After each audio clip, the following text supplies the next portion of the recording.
गर्भवती माताओं बहनों के लिए योगाभ्यास, प्रेग्नेंट मदर्स के लिए योग की विशेष क्रियाओं का अभ्यास किस तरह से करना है, इसके बारे में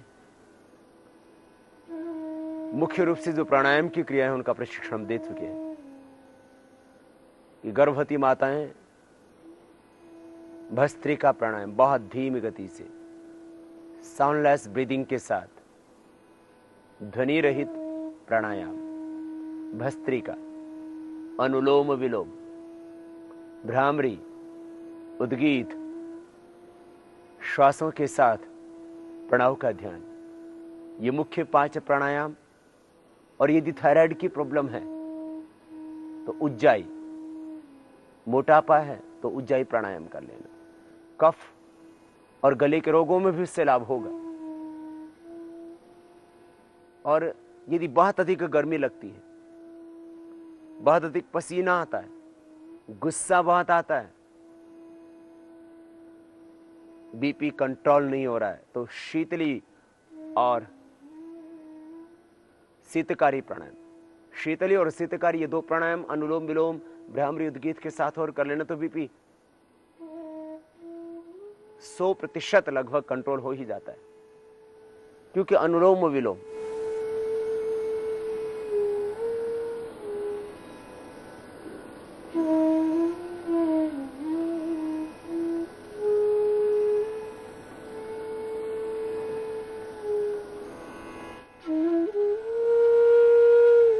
भ्रामरी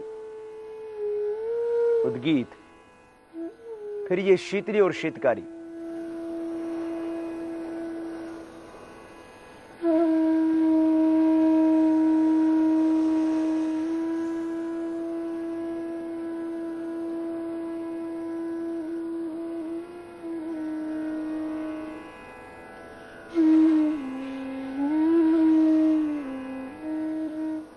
शीतली में जीवा बाहर निकालते हैं और सांस को धीमी गति से अंदर भरते हैं।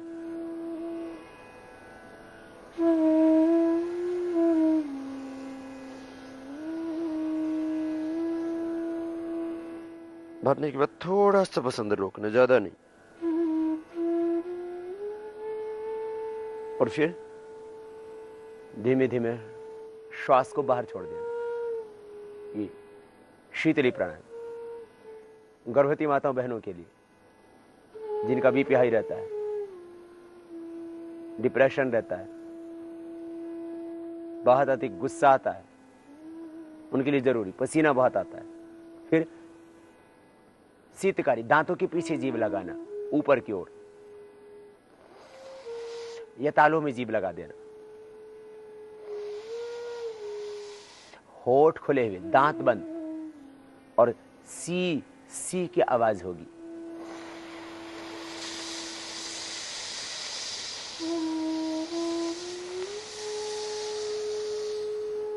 पूरा भरना है और धीमी गति से करना, छोड़ना तो नासिका से ही, भरना मुंह से।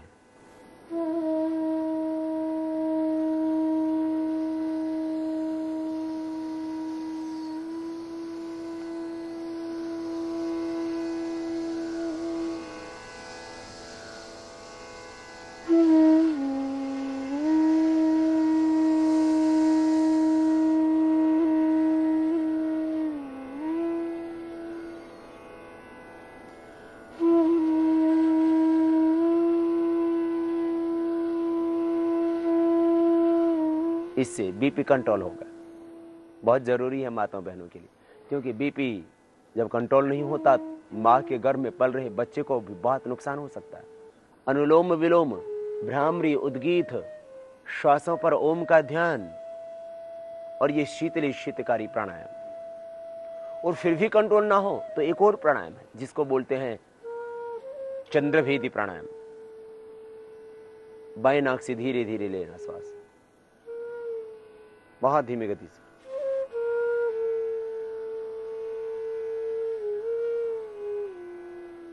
भरेंगे छाती में हमेशा, फेफड़ों में, डायफ्राम तक। ये विशेष बात, ये विशेष विशेष सावधानी भी। बाएं से पूरे भरने के बाद दाएं से धीरे धीरे बाहर, बहुत धीमी गति से। श्वास की ध्वनि ही नहीं हो। फिर दाएं से छोड़ के फिर बाएं से बार बार बाएं से ही लेना, हमेशा बाएं से लेंगे।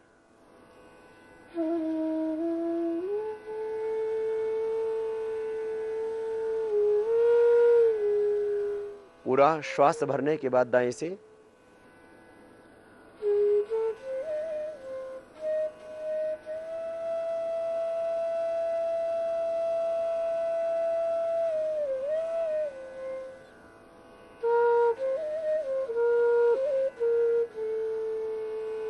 पूरा बाहर।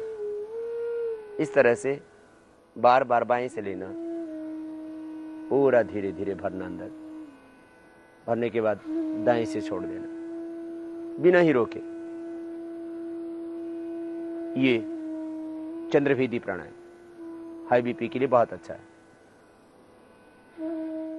रोकना नहीं, ज्यादा शक्ति नहीं लगाना, सहज करना, बीपी ठीक रहेगा। और बीपी के लिए एक एक्यूप्रेशर का पॉइंट भी है, इसको दबा लेना, ये मुख्य पॉइंट। एक्यूप्रेशर के कुछ पॉइंट भी गर्भवती माताओं बहनों के लिए बहुत ही उपयुक्त रहेंगे। ये पॉइंट, सेकेंड अंगुली खास, इसको दबाना दोनों हाथों में।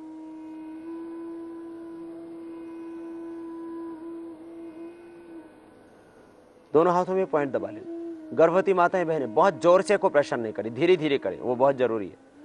कई महीनों में ये एक्यूप्रेशर विशेष लाभप्रद होगा उन माताओं बहनों के लिए जिनका बीपी हाई रहता है, जिनको स्ट्रेस रहता है, जिनको डिप्रेशन रहता है। ये पॉइंट मुख्य रूप से दबाएं, ये दूसरे पॉइंट भी सहयोगी होंगे, इनको भी दबा लिया करें। अंगूठे को दोनों ओर से और बीच से, तथा इन सभी अंगुलियों को टॉप पर, दोनों हाथों में। इसी तरह से ये दोनों पैरों में भी ये पॉइंट्स होंगे। ये सेकंड अंगुली खास, इससे मस्तिष्क तनाव मुक्त होगा, डिप्रेशन नहीं होगा, नकारात्मक विचार नहीं आएंगे, क्योंकि इसका सीधा संबंध मस्तिष्क से होने वाले हार्मोन से है। इसलिए हार्मोन के प्रॉब्लम से भी आप बचेंगे। ये और फिर सारी अंगुलियां और अंगूठा भी, पिट्यूटरी, पिनियल ग्लैंड और ब्रेन सिस्टम, क्योंकि अंगूठे से संबंध, इसलिए यहां से संबद्ध जो पॉइंट हैं दबाने से अपने आप दब जाते हैं।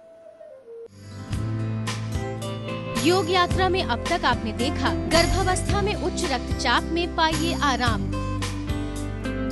योग यात्रा में आगे है पैरों के एक्यूप्रेशर से गर्भावस्था में लाभ।